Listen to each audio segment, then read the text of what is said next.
Hey clowns, welcome back to Crimelia Street. I'm Sam. And I'm Tori, and we are gathered here today Mm-hmm. Yep. on a Friday. On a Friday, episode 31, I believe. I think so, yeah. Wow. Wow. Sam is tonight. How did you get this entire title in here? I don't know. It took me... Because I feel like I tried. Sam tonight is chance of snow on the beach. That's so funny. I had not seen that until just now, and we were just talking about chances of snow tomorrow. Right, exactly. I thought that's why you brought it up, actually. So, yeah. So we might have snow tomorrow, which is pretty crazy. We're in Central Florida, so... Yeah. Yeah, we don't get that often. I'm actually going to go stay at my mom's on the coast tomorrow night because I'm going to be in that area anyway Sunday, and I kind of want to... I'm like, if I have to be there Sunday morning, I may as well go Sunday night, and maybe I'll stay up late editing, sitting on the back porch, see if I can catch a snow flurry. Yes, absolutely. So, like, if you see snow and you're on the beach, I mean, we need pictures, we need... It will be like a moment. It's going to be a moment for you, so... Not all the way on the coast. I will be like an hour from the beach still, but closer to the beach. We are than where now. I am now. Yeah, Yes. exactly. Tonight, Tori, her name is Seen This Film Before. And Do pray tell. It would not let me put, I think I've seen this film before, which that's why I'm a little jealous of your name here, because it looks... I'm about to count these characters. Exactly. It's supposed to be under 30, right? I think so, yeah. I couldn't have been much over. So this actually, unfortunately, relates to this case that we're covering tonight. Oh. Where it's kind of like Jose Gaspar, where man gets put on pedestal for not great reasons. And it just feels like I've seen that film before. Yeah, we Actually, know that. our last episode, I saw that film. Right, yes. We know the story all too well, so... I'll try to keep this episode down to 10 minutes then. Crimelia Street version. Yes. CS version. CS version. Wow. I like it. Okay. Just a bunch of mom jokes over here. Yes. So that feels like a good segue. Yeah. So tonight we are covering a listener requested case of Lorena Bobbitt. Yes. Our first listener submission request. So what have you heard about the case? It's okay if you don't know the whole story. I'm just like wondering what you have heard about it. I know that of the incident where an appendage was thrown maybe onto a field, a pasture of some kind, and a search. A penis. Yes. Yeah. A penis. Yes. And there was a search and it was found, and I think there might be some, I don't know if this is true, but he later on went to become an adult film star or something like that. I don't know. That's just kind of what I know. Pretty All much. All accurate. Oh. Yes. Wow. I'm ready. I'm excited for this. Trigger warning for this episode for physical and sexual abuse. So many people have heard of the story of Lorena Bobbitt. She was a household name in the 1990s. This case received sensationalized news coverage when it happened. A woman cuts off her husband's penis and throws it in a field. The media had a field day. Like, what better story can you ask for, honestly? Especially in, like, the time of the 1990s. Yeah. This all took place in 1993 when daytime talk shows were a really big thing, and before there was a lot of sensitivity to women suffering and domestic violence. The media ran away with the sensational story of Lorena cutting off John's penis, but not many in the media were addressing or even asking why she would do that. Lorena Gallo or Gallo, it's Gallo, and I know in Spanish that could be Gallo or Gallo. Right. I don't know. Probably Gallo? I don't know. But she was born October 31st, 1969. Great year. Nice. Sorry. She was born in Ecuador and then raised in Venezuela.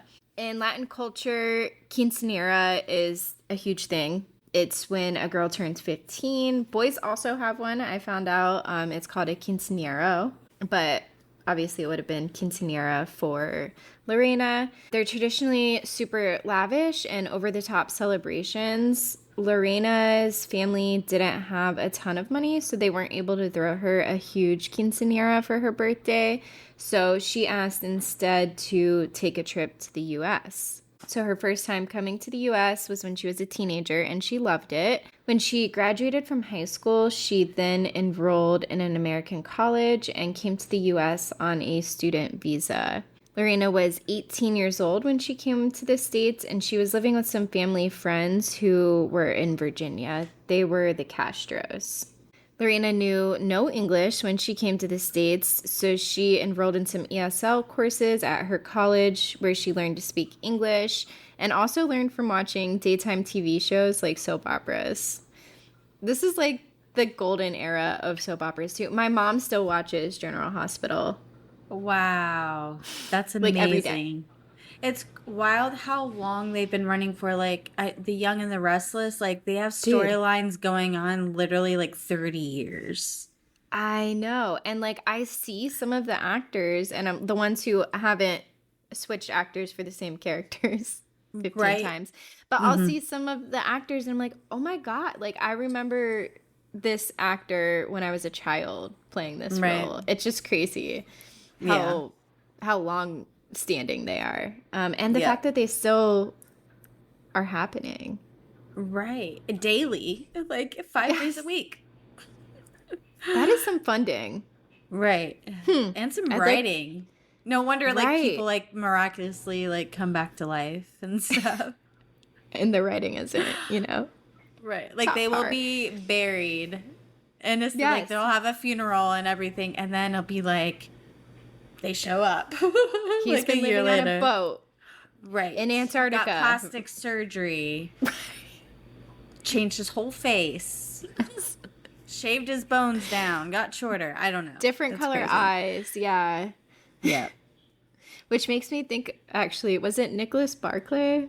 Yeah, I was just thinking about that in my mind. Yes, with the contacts or whatever it was. Yeah. They said they injected his eyes oh, or to something. make him.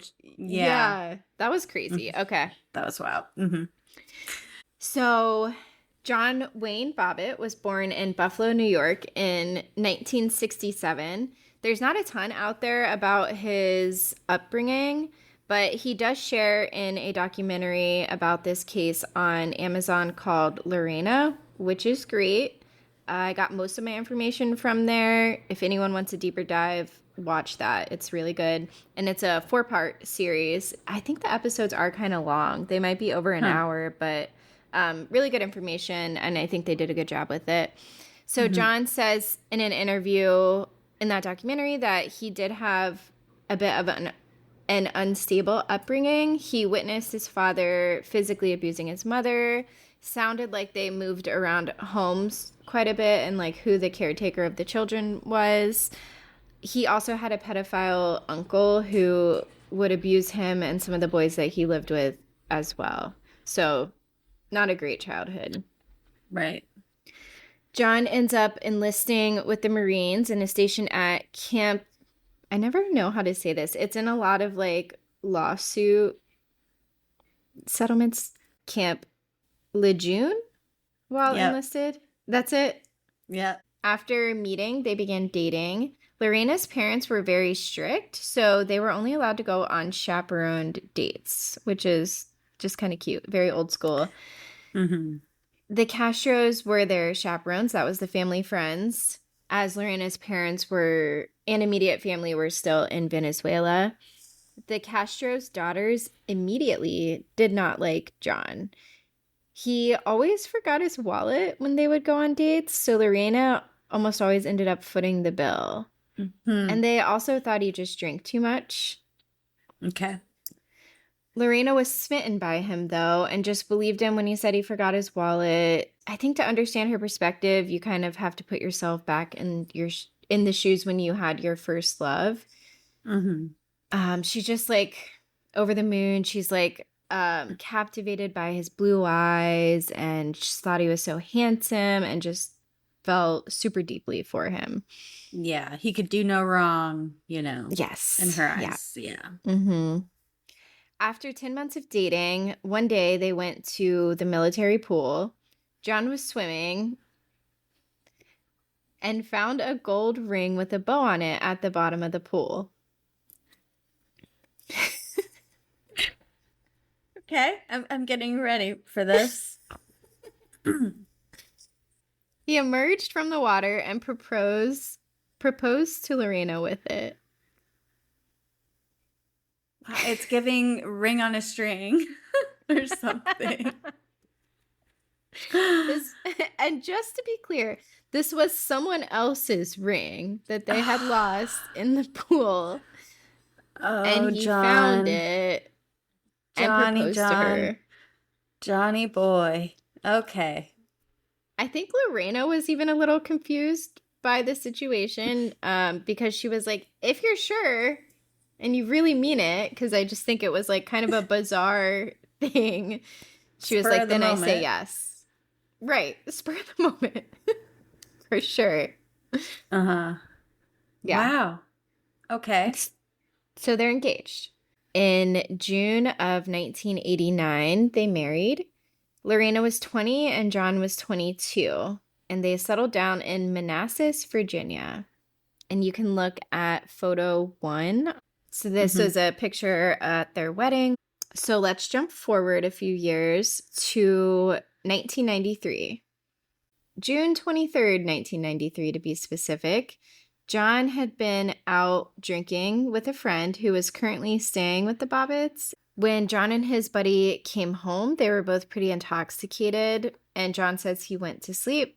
Around 5 a.m., Lorena gets up, goes to the kitchen, grabs a knife from the kitchen, goes into the room, and cuts his penis off entirely.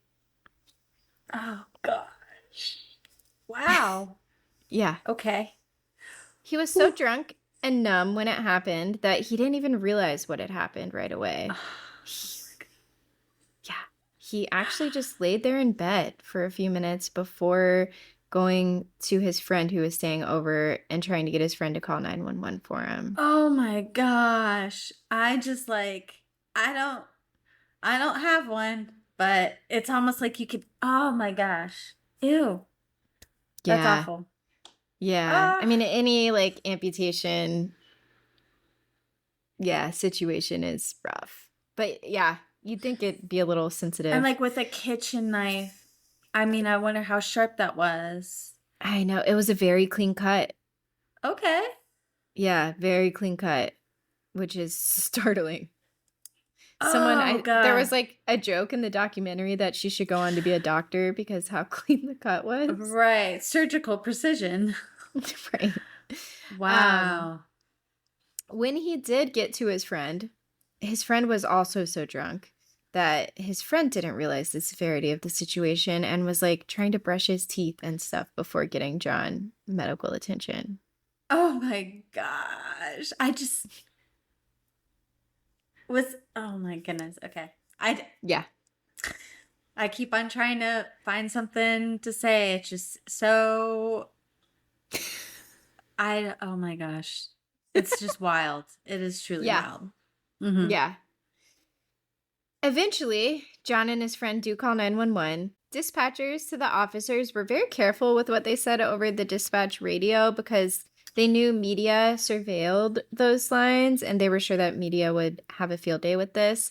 So one of the dispatch people told officers that someone needs to get over there right away to help this man save his dignity. Oh. Mm-hmm. I thought you were going to say something else. When police arrived at the house, there were pamphlets regarding rape and spousal abuse found in the home. Police were told that they needed to try to find the appendage as soon as possible in hopes that they would be able to reattach it. So officers were frantically searching for John Wayne's penis. It's just like, it's a silly sentence. Right. Words you never think that you would say. Certainly, nope. After Lorena cut his penis off, she was in a state of shock. She got in her car and just started driving. She explained she realized at one point that she was struggling to drive, and she had this thing in her hand, and she had this thing in one hand, the knife in the other, and she couldn't drive very well, so she just threw the penis out the window.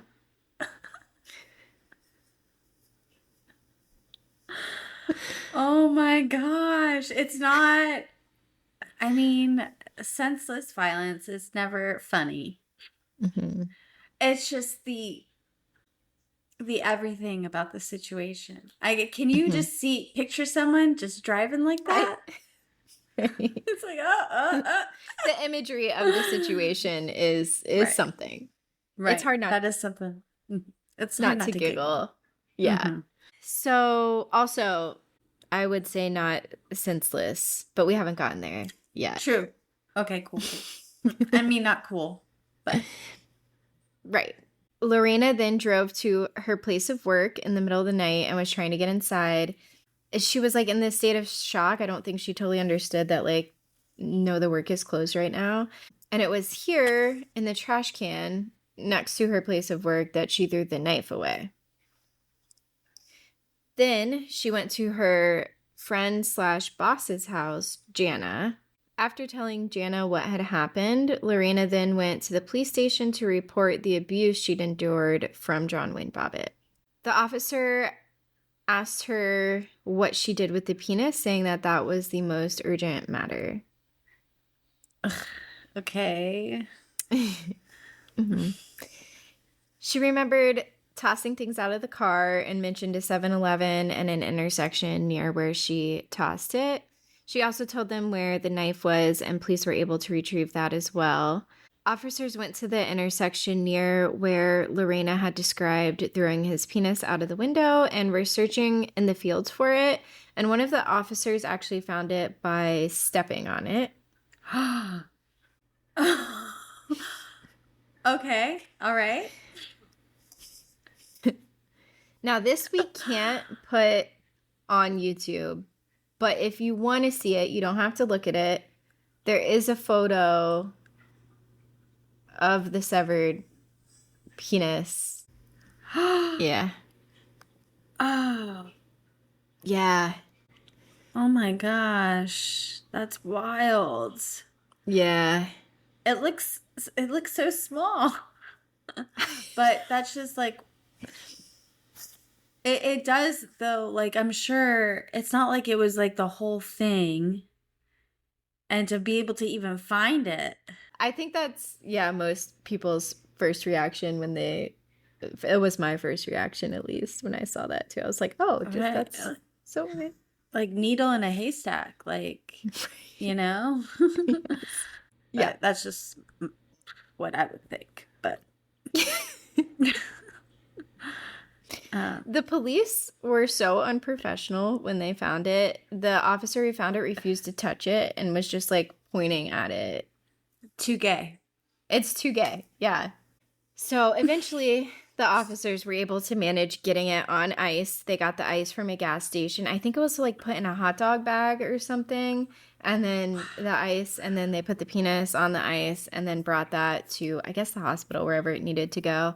The difference between the men, like the police officers and the men's reactions involved in this case versus like the women who are like mostly the nurses involved in the case was stark. The men were like so concerned about getting the penis back on this man. And like that was like the main concern. Like, Right. this man has lost all his dignity and we have to put it back. And the women are over there thinking, what did he do to her to make her do that to him? So it's just so interesting seeing that the difference in the genders dynamics. How many clits have been cut off? And it doesn't stop the news cycle, you know, like the news cycle doesn't stop for that. And I know I've heard about it in a couple cases. For some of the more brutal ones, probably ones that I couldn't cover personally, but right. No, that's a fair point. Absolutely. Interesting. Yeah.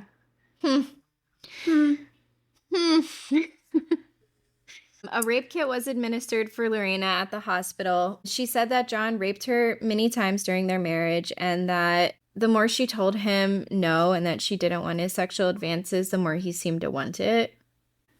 The media went crazy over the whole thing. Lorena and John Wayne Bobbitt became household names. Everyone involved seemed to be on the daytime talk shows. This reminds me of the Faye Yeager case for that reason. I was like, all the talk shows are involved, and I forget what that time was like. We're so far past it. People don't even pay for cable anymore. Right. Except my mom, because she doesn't want to miss General Hospital. I can respect that. Wow. Yeah. So there's a talk show that John went on with his brothers. His brother Todd was asked what his reaction was to Lorena cutting off John's penis, and Todd says, "If I had seen her, I would have killed her." And the men in the audience erupted into applause. Jeez. It's very unsettling. Yeah. Yikes. He then goes on to say that he was actually he went out looking for her that night. Isn't that some kind of crime? You would think. The 90s were a wild time, I feel like. I mean, just going on daytime television saying that out loud. I feel like you couldn't do that these days. Right. Thank God he didn't find her. Brett, his other brother, was also on the show. The host asked if they think that she tried to kill him, and they said she did worse by taking away his manhood. Oh, brother, please. Get over it. And like, while John is sitting right next to them, they say that too. And it's just wild to me. It's like, she did worse than kill him. Like, you're with him right now. Right. Like, you would rather he... Fucking gross. Rude. And rude, yeah. I like that you did the eye roll for me because I had just biggest eye roll written in my notes there. But yeah, you picked up on that. This is crazy. So there are going to be 2 upcoming trials involving this incident. One would be for John Wayne Bobbitt, who is facing charges for malicious assault against Lorena, and one where Lorena would be going to trial for malicious wounding against John. Jana, Lorena's friend and boss, had hired a lawyer for her and also a Hollywood agent media rep, because that's how crazy everything was with the media. Her friend also like owned the salon that she worked at and like owned a couple salons, so she was well off, I think. John's trial was first. They were trying to decide, I think, exactly what to charge him with. So one of the options was spousal rape, but in Virginia at the time, to prove spousal rape, which had a life sentence, there were 2 requirements that needed to be met. One was that you needed to be separated at the time, or you had to cause physical permanent damage to be accused of spousal rape. What? Physical permanent damage. Like, what That's the fuck? Crazy. It's barbaric. Like, what? Oh my gosh. That's insane. Absolutely insane. Otherwise, it's like you're married. She agreed to it when she said, I Right. do. Yeah, that must mean permanent consent, according to them. Right. Absolutely disgusting. Um, Wow. so they ended up charging him with malicious sexual assault instead, which had a 20-year sentence instead of a life sentence. I guess that was just more provable. Mm-hmm. So both of the trials happened in Manassas, which was a very small town in Virginia, which was now receiving this nationwide, global even attention. At the trials, people were even selling merch with t-shirts on it and stuff, just like locals from around the town. It said like, I think one of the sayings was Manassas, Virginia, a cut above the rest, and there's like a bloody knife on it. Just like really Oh my lame. gosh. Right. You can do better. Right. There was one a boxers too. I forget what the saying was on the boxers, but it was something about a cut too, and it just Yikes. leaves something to be desired in the humor world, I would say.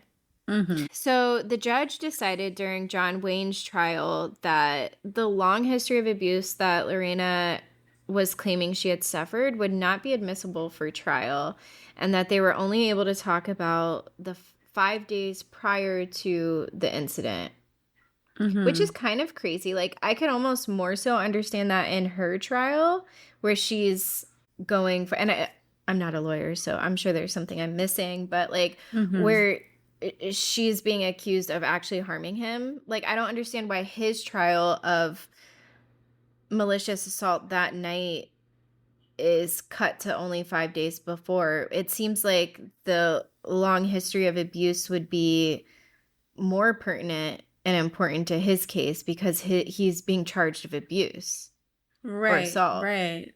That is odd for sure. And same judge And too why in five? both. Yeah. And why 5 days? Like, that's just odd. Yep. So, yeah, that was just crazy to me. Lorena described having been raped and choked by her husband the night of the incident and the night before, and also 5 days before. So, in the 5 days, 3 times of abuse. Is that enough? Jeez. Well, Anyway. it's not. Uh, So, John Wayne was found not guilty because the case was so circumstantial and it was just her word against his that the jury felt like they couldn't convict.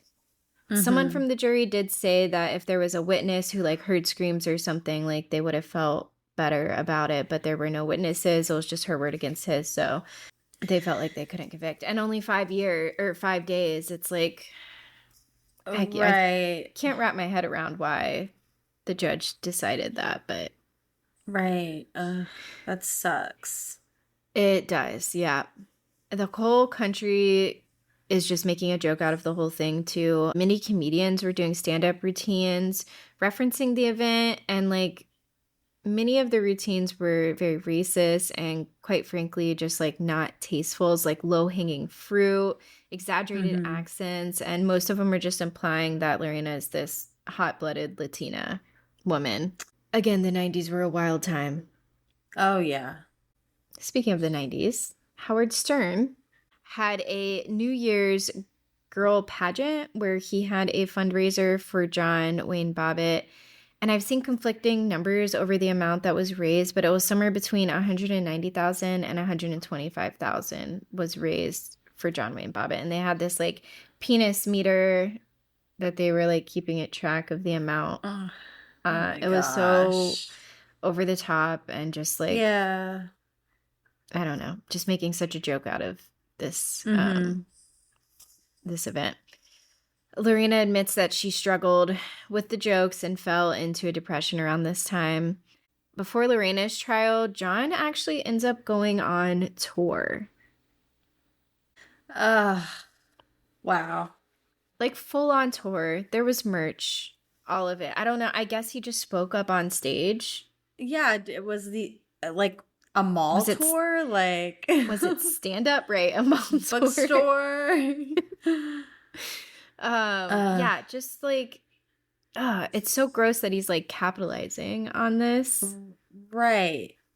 And here she is, like her whole trauma about everything, that all for nothing, all for them to say, well, we can't prove it anyway. You know Mm-hmm. what I mean? Mm-hmm. So, yeah, that Yep. sucks.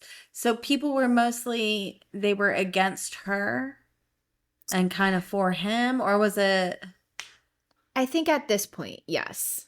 Mm-hmm.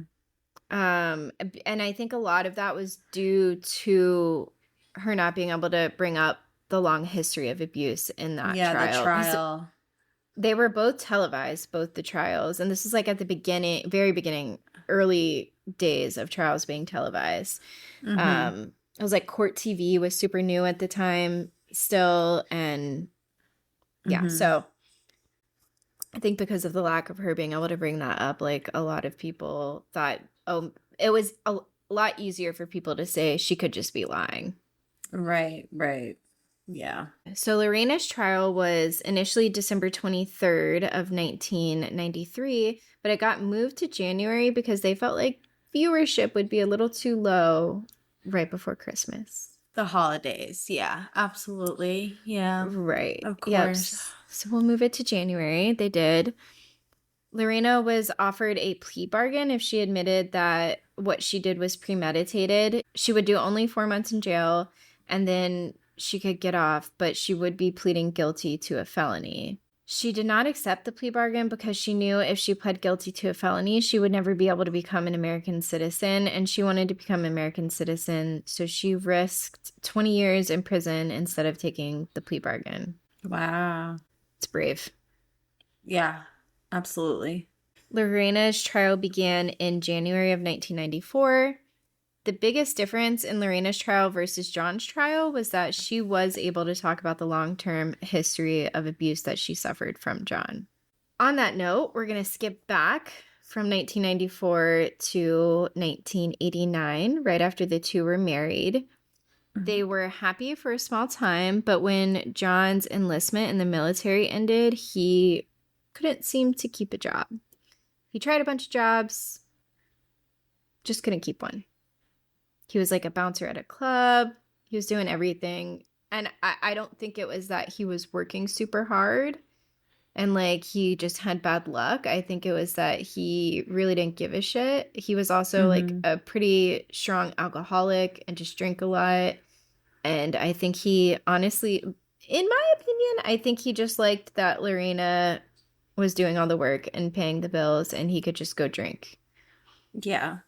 Lorena worked as a manicurist, so she wasn't making amazing money herself. They had bought a small house together, which ended up getting foreclosed on because she wasn't able to make the payments herself and he wouldn't keep a steady job.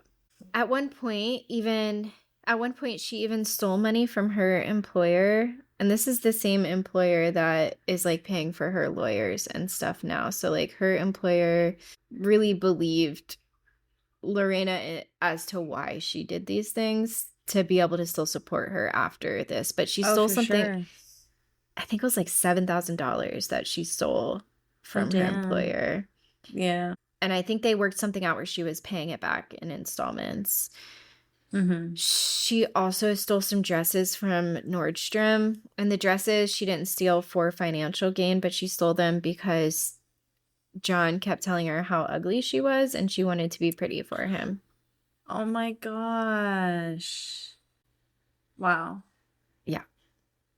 Side note, she's gorgeous. Mm-hmm. She was what was considered like the trendy pretty in the early 90s as well. Like small, petite, probably 90 pounds soaking wet. Mm-hmm. Um, just a beautiful person. Yeah, she's beautiful for sure.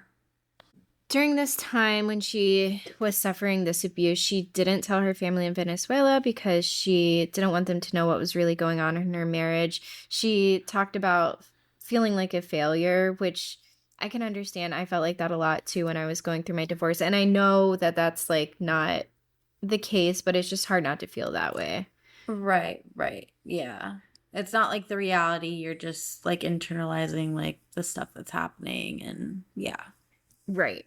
About a month after they had gotten married, they had been at a club, they were driving home, and he was driving drunk, speeding. She told him to stop because she was scared and she grabbed the steering wheel. He punched her in her chest. His brother was in the back seat and was shaking his head yes, telling John he did the right thing. Yep. Yeah.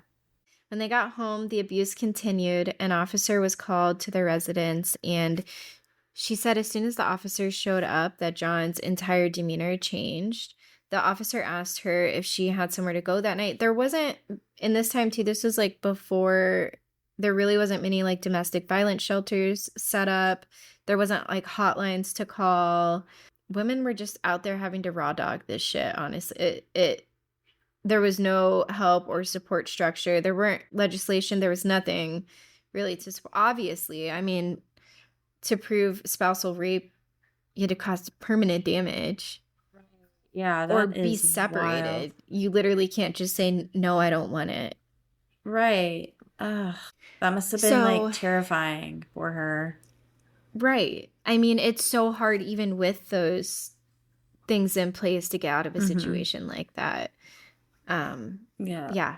And she's like in a country where she wasn't born. Like it's not, she's new to the country. She doesn't have her That too. family there. Like she's all alone. So Pretty isolated. Yeah. And she did mention too that he did like kind of cut her, like socially isolate her as well, which she didn't realize at the time.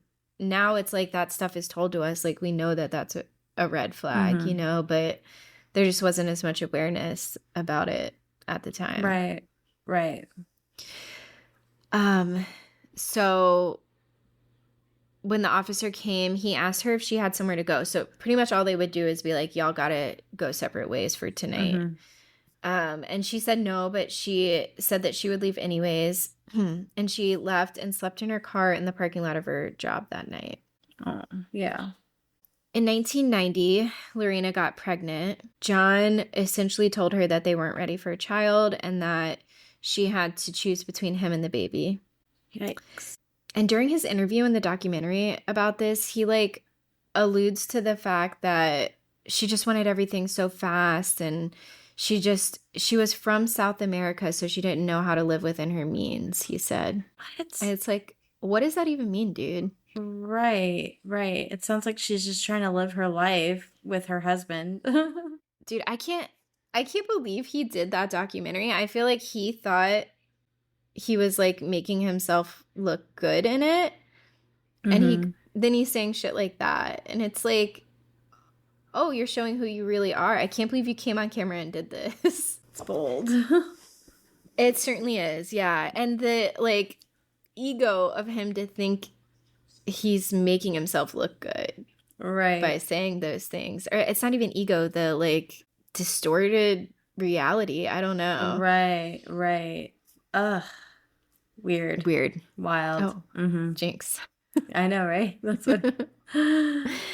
So, yeah, he said that you have to choose between me or the baby and that she can't have this child.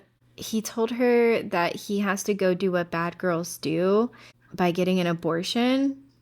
And then the whole time, he pretty much brought her to the clinic against her will. And the whole time he's teasing her about like the needles that they're going to use, how big the needles are going to be and how they're going to put her to sleep, and that the needles are going to like hurt her bones and stuff like that. Like so cruel. What a monster. Oh my gosh. What? Oh. Yeah. Just so cruel. Right. Like you have to be seriously sick in the head to treat someone like that. Right. Like there is something wrong with you. Yes. Yeah. I agree. Yeah. I think there is. So he pretty much brought her there against her will, and nurses eventually saw the state that he was putting her in and actually took her away from him. She was shaking, and they could just tell that he was making her super anxious. I'm sure they know this is already like a hard thing for a woman to go through. So anyways, they ended up separating her from him and like prepping her for the operation, and they gave her some meds to calm her down. She did express that she had like pretty severe feelings of guilt after this, and she was pretty depressed after the abortion. And she's also very religious too. So I think that was very hard for her. He would just constantly degrade her with comments about her body and her race. And it's like why get married to someone that you clearly like hate? Right. And I think it's because he felt like she was vulnerable Mm-hmm. because she didn't know a lot of people, you know, she didn't have a lot of dating experience. She's in this country away from her family. I think she was like a good victim for him. Yeah. When they would fight, he threatened to take away her immigration status and tell her she's going to get sent back to South America and that she doesn't belong here. In the documentary, some of their neighbors were interviewed, and they all said that they always saw John being domineering over her. When they would leave the grocery store, she would be carrying all of the heavy bags, and he'd just be like walking behind her. And that he was always the one yelling, that they heard yelling like through the walls. There was another incident where John and Lorena went to some kind of Christmas gathering, and he gave her a present, which she initially like didn't want to open in front of people, and he kept like kind of pushing her. He's like, oh, open it. And she did, and it was lingerie, and she was super embarrassed by that. And she was a little upset because she was embarrassed, and he threw her up against the wall in front of these people at this party that they're at. Wow. Police had been called to their home a half a dozen times, and there were police records and photos of Lorena's physical abuse. Her friends and clients had also seen marks from the abuse on her body. He had been arrested during the time that they were together and had charges of assault and battery that he pled guilty to while they were together. And it's just crazy that none of this was admissible in that first case. Hey, it's not like there was just no record of it and they're trying to get her to give a testimony for all these years after the fact. It's like this has been thoroughly documented the whole time. Yeah. And for the judge to not even look at that is wild. It's crazy. It so much plays into his case, I feel like. Right. So back to the trial, to Lorena's trial in January of 1994. Because they were able to talk about the long history of abuse, the defense brought up several witnesses who stated that they had heard screams during sexual assaults that John had done to Lorena. They saw abuse of Lorena physically on her body, saw marks after her abuse. The amount of witnesses was crazy that they brought up. And I know I keep harping on it, but it's just like so mind-boggling to me that like none of that could have been included against him. Because I mean, some of the witnesses were his friends who testified against him. Wow. Yeah, he thought he was just having like locker room talk with these guys. He told his friends that he liked to make girls squirm and bleed. Is this a serial killer? Like, have we ran his DNA through the system? Because actually, great question. This is concerning. Yeah, dude. And I think when he said bleed, I think he was referring to like anal sex. Oh my gosh. But I'm not totally sure about that. But he pretty much told his friends who testified against him in court that he liked to forcibly have sex with women, and the other bit that I mentioned. Is crazy. Wow. Okay. Yeah.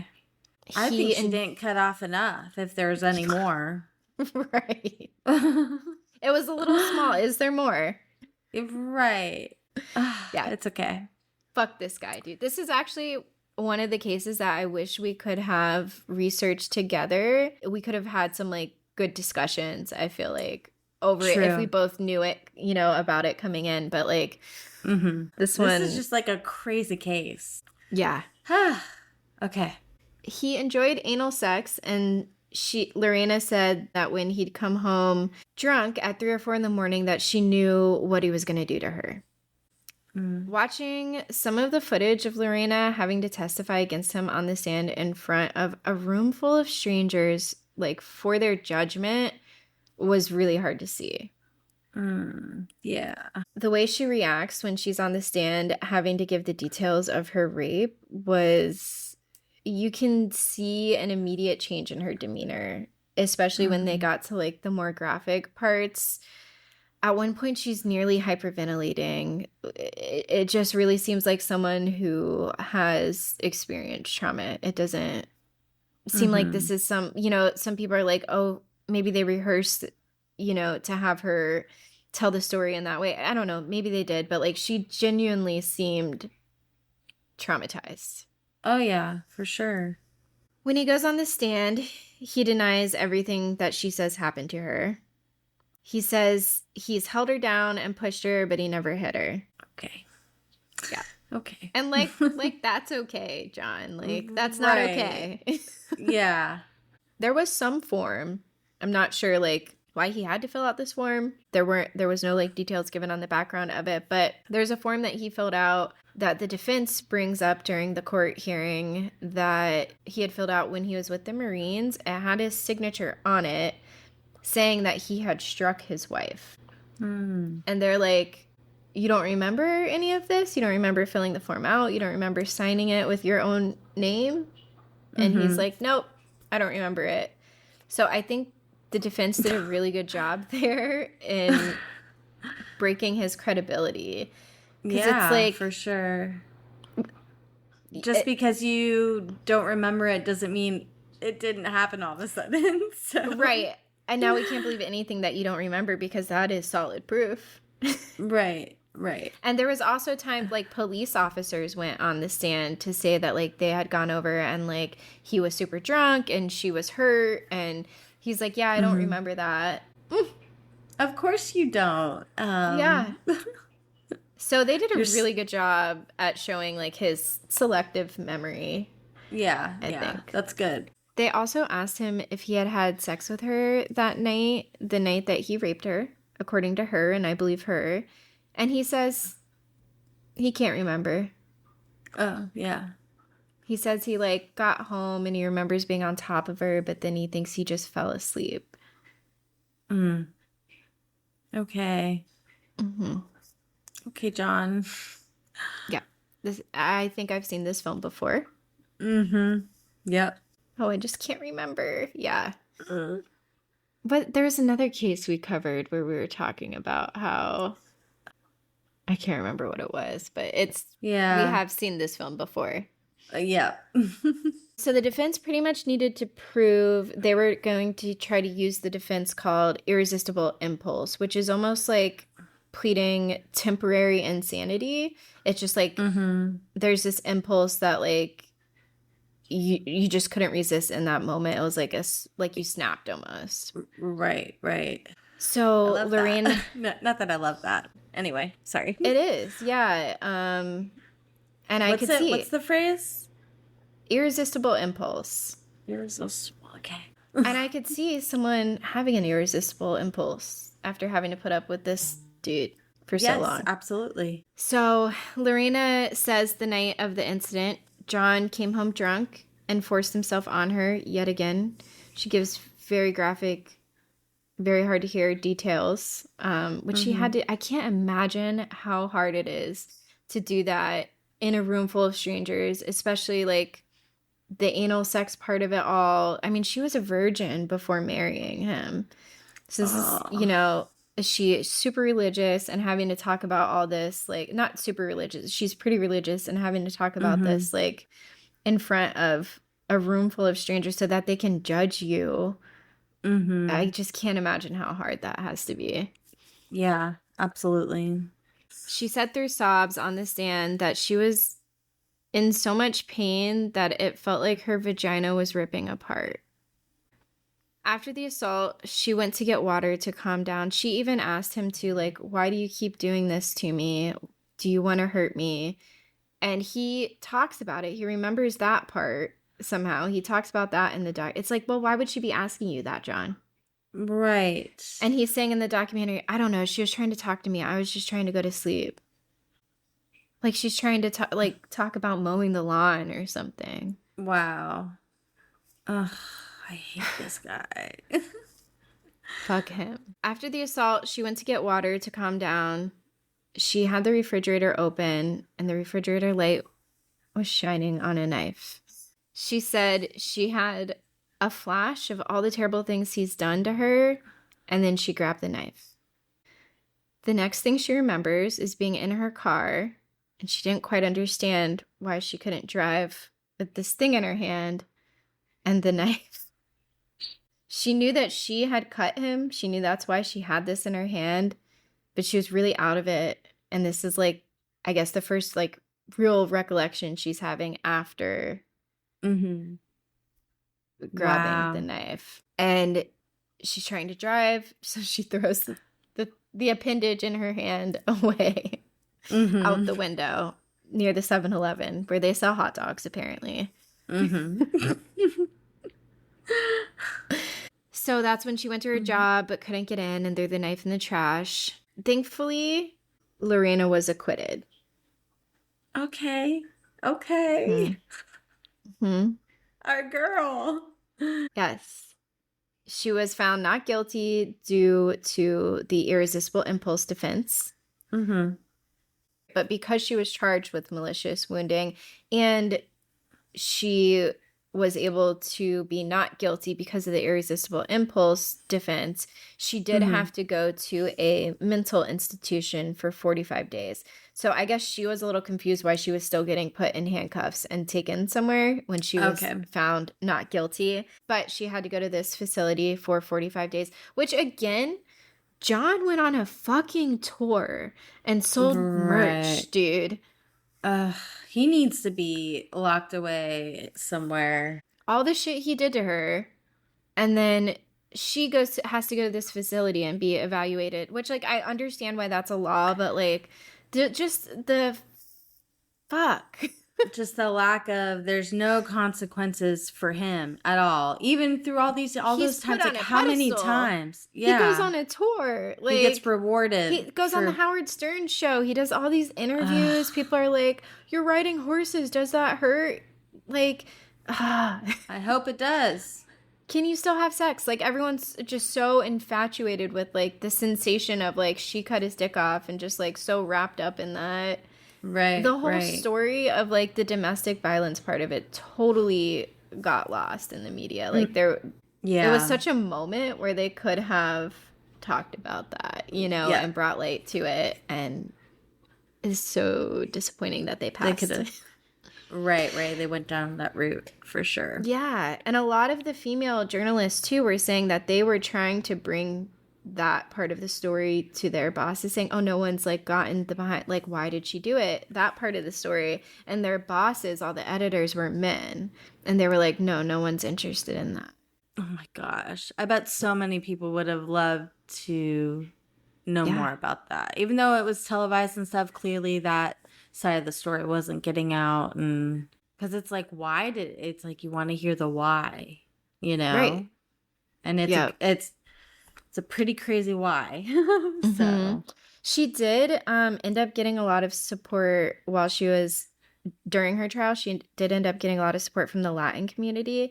I guess it started getting around to the Latin radio stations, like the racial comments that he had made to her, and just like the treatment that she endured from him overall. And people were calling into the stations to, like, offer rides to other Hispanic people from, like, the big metropolitan areas around there because they couldn't take the bus and, like, the train and stuff out there. So, yeah, the Latin community, like, really came together and were, like, offering each other rides out to Manassas. And there were hundreds of people outside the courthouse for her. Like, wow. Every day in support. And I don't think it was at the beginning of the trial, but at some point during the trial, they were all out there for her. And she said that meant so much to her, too. So that was cool to see. Yeah. I don't want to talk too much about John and, like, what he did after because he fucking sucks. So I'll just kind of, like, quickly run through it. He did catch some battery charges later a couple times. Okay. He did very short. I think a very short stint, like 15 days in jail. How do they get away with this? Sorry. He also did 2 porn videos because he wanted to let women know it still worked, and got a botched dick job. He used some of the money that was raised from Howard Stern to extend his penis. Okay. And they fucked it up. Oh, what a shame. And that's I when he mean, how did. can, if any more fucked up than it already was, it's been cut off. Like, Yeah. yikes. Right. Hmm. Well, that's so horrible. What a shame. Also, I want to say absolutely fuck Howard Stern. I He know. did like a bunch of interviews, I guess, with or it seemed like at least did some interviews with John. Right. At one point he said he doesn't buy that John was raping Lorena, and he said something along the lines of, she's not that pretty anyways. She's got a lot of pimples. Oh my gosh. What? And there's never been a public apology from him for That's that. disgusting. Oh my gosh. That's wild. Yeah, Yeah. he sucks too. Yep. Jeez. Yeah, no, I think he's changed his like public persona a ton. Like he doesn't do the over the top, like, because no one likes that shit anymore. It's That's not right. It cute. wasn't okay then. Well, I Mm-mm. mean, yeah, it definitely wasn't okay then. Parts of it People just definitely accepted it. weren't. Yeah. Yeah. But But gosh. what a gross thing to say. I Yeah. don't believe her. First of all, it's disgusting in its own right. But to say she's not that pretty anyway, so you wouldn't rape her, like, That's gross. abhorrent. Well, I thought he was dead, so. Amazing. Okay, last little bit I'm gonna say about this fuckhead. One of his girlfriends after Lorena was interviewed on the documentary, and he severely beat her, held her over the balcony, which like people actually saw, and I guess no one called the cops, brought her inside, repeatedly raped her, and told her that she was his Lorena now. Oh my gosh. And that she and no one that he's ever been with will ever escape him. He then tortured her for 3 days. So she played dead so that he would leave her alone. And he got to the point where he was like trying to wake her up and she's playing dead, so he couldn't. So then he grabs the sheets, wraps her up in sheets, and when he opened the door, she got up and ran. Oh my, wow. And I'm assuming that that's one of the things he got the charges for. But Just battery though? I think so. Oh my, wow. This guy should not be in society. Not at all. Yeah. He is a danger. For sure. Yeah. Wow. That is crazy. Disgusting. Yeah. The done with him. I hate him. I never want to talk about that man again. Right. Bye. Lorena has, since this happened, she struggled with her trauma for some time, and then she ended up going to domestic violence shelters and started sharing her story there. And she said every time she shared it, it got a little bit easier to talk about it and to face it. And ever since then, she has been helping out at at domestic violence shelters. She does interviews still, even though she knows that they're going to make jokes out of it, because she says it's worth it if she can shed a little bit of light onto the domestic violence situation of it. And she's just a huge advocate for women and domestic violence. And that's awesome. Yeah. It's cool to see her be able to make something good out of this horror that she had to endure. Oh my gosh, such like a major part of her life, you know, like a defining part of her life, really. So, yeah. Yeah. Wow.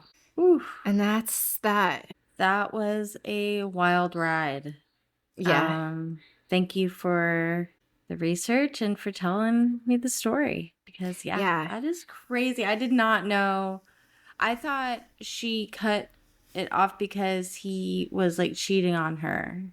I had no idea it was like this whole abuse situation like that. Wow, that's they buried crazy. That. Oof, yeah. I recommend watching the documentary. It is a good watch. Yeah, I think I'm gonna. You said it's on Netflix. Amazon Prime Video. Amazon. Okay, cool. But we'll do a quick little palate cleanser. I mean, there's scandal amidst in the Taylorverse right now. There is some scandals. There are, yeah, we did see the Blake and Taylor text. And Personally, the tiny I don't violin. care. Yeah, it's just kind of like, we've all been talking like, I cannot imagine if our texts were released to the public. It would actually be hilarious, but we would be canceled. We would be canceled. I mean, if calling a man a bitch gets you canceled, which apparently it does. Yeah, wow. Apparently it does. Yep. There's not a lot of Taylor stuff. Yeah, so we have. Did you see the rest of the documentary? I did actually. Yep, I just watched it these past couple days. Oh my gosh, I was crying. Sobbing. Dude, when she's talking about like she sings Never Grow Up and stuff. Oh my god, to her family? To her family in there. Yeah. I was like, oh, this is too much. Not too much though. It was great. I love it. I just was so emotional. Oh my gosh, yeah. But yeah, I'm glad I saved those 2 episodes in my back pocket to watch. So something we never talked about was how she confirmed in the documentary that there were 2 breakups. I think it was like episode 1. She said during the Eras tour, I went through 2 breakups. And it just like, I mean, we knew, but like hearing it confirmed. Because like the Ratty Healy of it all was like a little bit like, did it happen? Didn't it? Like we know it did. But like. Right. That just was hearing definitely it confirmed was something. Yeah. Yeah. Straight from the horse's mouth, as they say. Yeah, because we've never heard her. Like, imagine. Acknowledge it. And acknowledge Besides it, exactly. A whole album. What a 31 songs. Yeah. I wonder just like in an alternate timeline if like her and Maddie worked out or something. Like we would have such a different oh my gosh. Everything. Would we have Life of a Showgirl like that? What would have that docuseries been like? It would be Tortured Poets for the rest of our lives. Like I can't imagine. Yeah. I don't know. Oh my gosh. Yeah. I'm so glad we got Trav. Same. She got Trav. It's inspo for me as a single girly. Like it's he's like, I'm always so glad we got him, and you're like, she got him. It's like no, we got him. We got him. We did. He's such a hype man for her, and she's the same for him. And you know what? It's inspired me. I'm like, if it ain't that, if whoever I'm talking to isn't listening to every single episode of my podcast, eating it up, they're not hyping me up. If they're not sharing my reels, like, right? No, we're done. We need that kind of support in our lives for sure. We do. Everyone should have a partner that gets excited for you and celebrates with you and all that. Well, hopefully things ramp up soon. I don't know what that looks like. Like they're probably planning a wedding. Right? Yeah. But she also was doing the Eras tour when she wrote the last album. So who knows? I'm just saying, I wonder what this next album will be. But I guess we'll have to wait a while. Which is fine. Oh my gosh. Is she gonna write her own song to walk down the aisle to? And are we gonna get that? Sorry. Right? Yeah. That's so weird. That's so weird of me to say. It's all good. Hey, I think it's okay to wonder, like, what dress is she gonna wear? What food are they gonna serve? Like, what color will she have bridesmaids? Who will her bridesmaids be? And will we see it? And it's okay if we don't. That's okay. Right. I totally get it. But 100%. But wouldn't mind it either. That's it for today's episode of Crimenelia Street. You can follow us on Instagram at Crimenelia Street or on TikTok at Crimenelia ST Podcast. You can check out our YouTube channel at Crimenelia Street Podcast, and feel free to send us an email with any feedback or episode ideas to crimeliast@gmail.com. Bye, clowns. Bye, clowns.